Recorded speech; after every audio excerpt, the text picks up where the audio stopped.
Hello students, आज हम रसायन विज्ञान के थर्ड चैप्टर के अगले टॉपिक फैराडे के विद्युत अपघटन के नियम का इसका अध्ययन करेंगे और साथ ही इससे संबंधित जो आंकिक प्रश्न हैं उनको भी सॉल्व करेंगे। तो आइए, फैराडे के विद्युत अपघटन के नियम, जिसको हम कहते हैं फैराडे लॉ ऑफ इलेक्ट्रोलाइसिस, ठीक हो गया। तो माइकल फैराडे ने विद्युत अपघटन के मात्रात्मक स्वरूप का अध्ययन करके सन 1834 में दो महत्वपूर्ण नियम प्रतिपादित किए, जिन्हें फैराडे के वैद्युत अपघटन के नियम कहते हैं। तो सन 1834 में इन्होंने विद्युत अपघटन के मात्रात्मक स्वरूप का अध्ययन किया था और उसके आधार पर इन्होंने दो नियम दिए थे, जिसे हम फैराडे के विद्युत अपघटन के नियम कहते हैं। इसमें से दो नियम है, एक प्रथम नियम और एक द्वितीय नियम। इनमें से कोई भी एक नियम आपका बोर्ड परीक्षा में पूछा जा सकता है और वो बहुत इंपॉर्टेंट है। तो फैराडे का विद्युत अपघटन का प्रथम नियम, इस नियमानुसार एक इलेक्ट्रोड पर उत्पन्न पदार्थ की मात्रा प्रवाहित होने वाली विद्युत धारा की मात्रा के समानुपाती होती है। तो हम दूसरी तरीके से भी कहते हैं कि एक इलेक्ट्रोड में मुक्त हुए पदार्थ की मात्रा प्रवाहित होने वाली विद्युत धारा की मात्रा के समानुपाती होती है। तो यदि हमने इसको डब्ल्यू से दिया है, जो भी आपके उत्पन्न हुए पदार्थ है या मुक्त हुआ पदार्थ है, डब्ल्यू स्मॉल डब्ल्यू, तो प्रोपोर्शनल टू क्यू हो जाएगा। विद्युत धारा की मात्रा के बराबर होती है, तो उसका हमने आवेश मान लिया क्यू कर लिया। तो आपको पता है, तो क्यू बराबर होता है आई टी, आवेश बराबर होता है धारा गुणा समय। तो हमने डब्ल्यू बराबर क्या रख, डब्ल्यू प्रोपोर्शनल टू क्या कर दिया, आई टी, क्योंकि डब्ल्यू प्रोपोर्शनल टू क्यू था, हमने क्यू की जगह आई टी रख दिया। ये है क्योंकि क्यू बराबर आई, हमारे पास ये था। तो हमारे पास फिर हमने क्या किया कि प्रोपोर्शनल का चिन्ह हटता है तो उसकी जगह एक स्थिरांक आता है, जिसे हम जो जेड है, तो यहाँ आ गया डब्ल्यू बराबर जेड आई टी। जो जेड क्या है, विद्युत रासायनिक तुल्यांक। जेड क्या है, विद्युत रासायनिक तुल्यांक।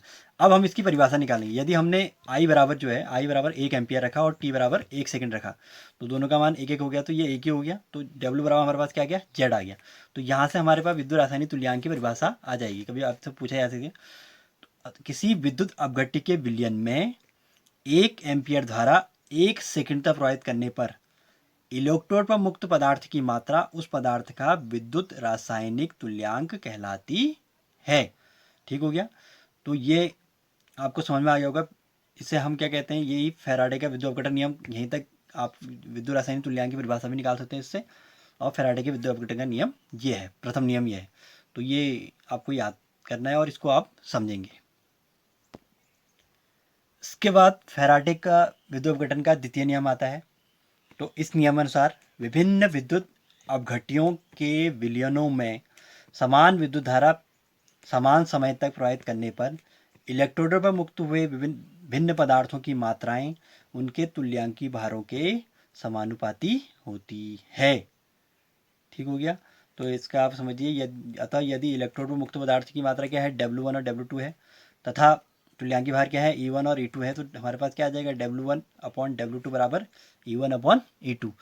अब हम इसे फैराडे के नियम, प्रथम नियम से इसको चेंज कर सकते हैं। फैराडे का W बराबर क्या है, जेड आई टी, ये हमें प्रथम नियम पता चल गया था। तो हमने यहाँ रख दिया Z1 आई टी और Z2 I T, W1 W2 की जगह बराबर E1 upon E2। I T से आई टी कैंसिल हो गया, तो हमारे पास आ गया Z1 अपॉन Z2 बराबर E1 अपॉन E2। तो हमारे पास क्या गया, Z प्रोपोर्शनल टू E या E प्रोपोर्शनल टू Z। अतः किसी पदार्थ का विद्युत रासायनिक तुल्यांक उसके तुल्यांकी भार के समानुपाती होता है। ये भी हमारा एक सूत्र इससे निकल जाता है। W प्रोपोर्शनल टू E भी हो गया और Z प्रोपोर्शनल टू E भी हो गया। तो दोनों इससे निकल गए आपका। यहाँ आपका W प्रोपोर्शनल टू E तो पहले ही कह रहा है कि विद्युत धारा समानुपाती इलेक्ट्रॉन मुक्त पदार्थ विभिन्न पदार्थों की मात्रा है उनके तुल्यांकी भारकों के समानुपाती होती है। तो W प्रोपोर्शनल टू E हो गया, यहाँ E प्रोपोर्शनल टू Z हो जाएगा। तो इस प्रकार हमने, तो हमारे पास फिर लास्ट में आ जाता है कि Z प्रोपोर्शनल टू E या E प्रोपोर्शनल टू Z, अतः किसी पदार्थ का विद्युत रासायनिक तुल्यांक उसके तुल्यांकी भार के समानुपाती होता है। इस प्रकार हमने फैराडे के प्रथम और द्वितीय नियम का अध्ययन किया। तो इसको आप समझेंगे।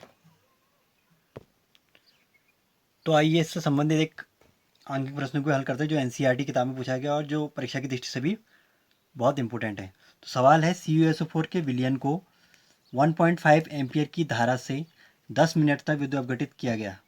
कैथोड पर निक्षेपित कॉपर का द्रव्यमान क्या होगा। तो इसमें सर्वप्रथम आपको जो जो दिया है आप वो लिख लेंगे। तो दिया है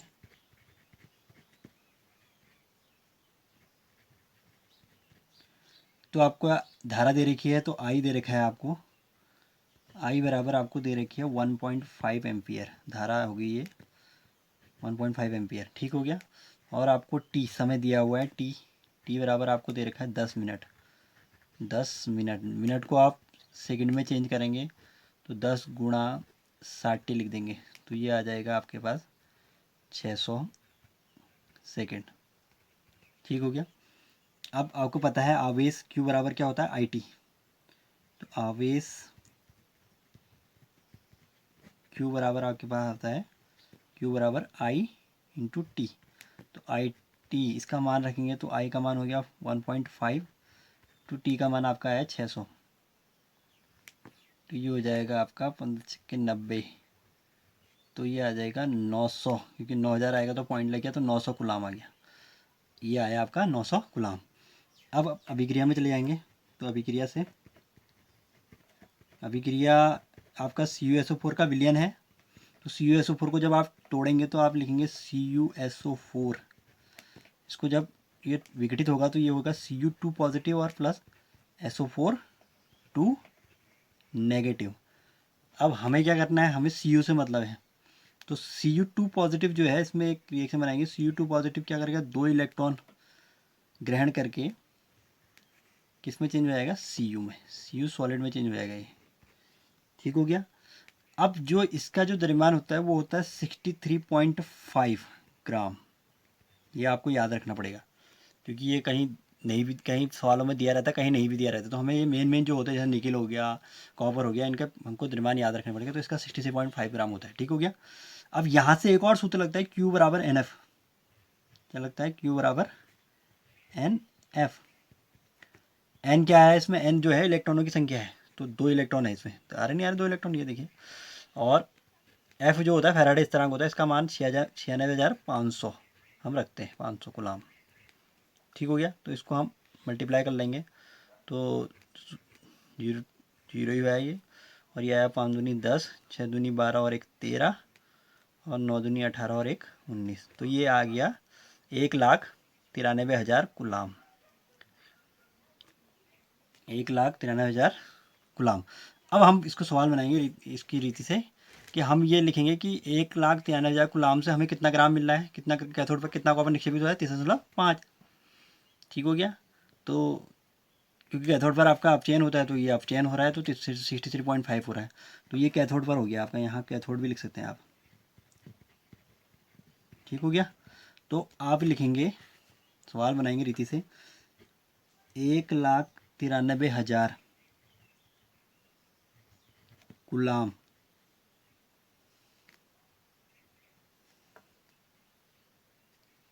आवेश प्रवाहित करने पर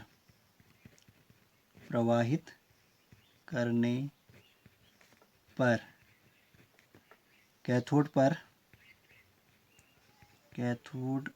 पर कॉपर Cu निक्षेपित होता है,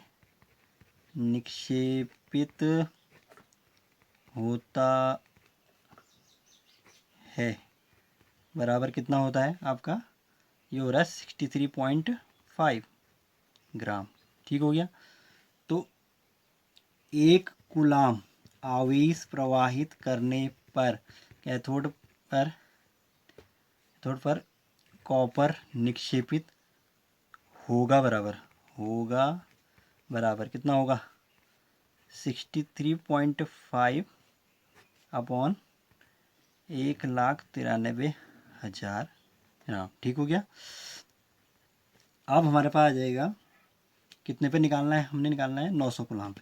तो हम लिखेंगे 900 गुलाम आवेश प्रवाहित करने पर कैथोड पर कॉपर निक्षेपित होगा, फिर से होगा बराबर कर देंगे, होगा बराबर, इसमें आ जाएगा 63.5 इंटू 900 अपॉन कितना हो जाएगा, ये आपका, ये हो जाएगा आपका 1,93,000। ठीक हो गया। तो 2 जीरो से 2 जीरो कट गए। ठीक।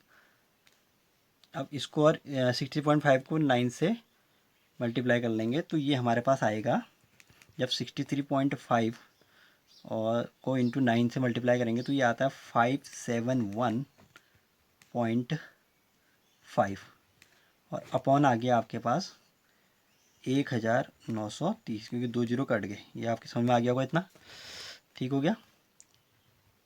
1930। अब इसको इससे काटेंगे तो क्या करेंगे, आपका जब दशमलव हटाएंगे तो 5715 हो जाएगा ये, और ये अपॉन में कितना आ जाएगा, एक जीरो और बढ़ जाएगा, तो ये हो जाएगा आपका 19,300।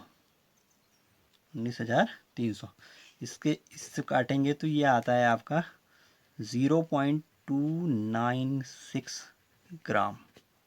तो इस तरीके से आपने ये आंकिक प्रश्न को सॉल्व करना है, और आज उम्मीद है कि आपको ये समझ में आया होगा। तो इसी प्रकार आप अन्य सवालों को भी सॉल्व करेंगे।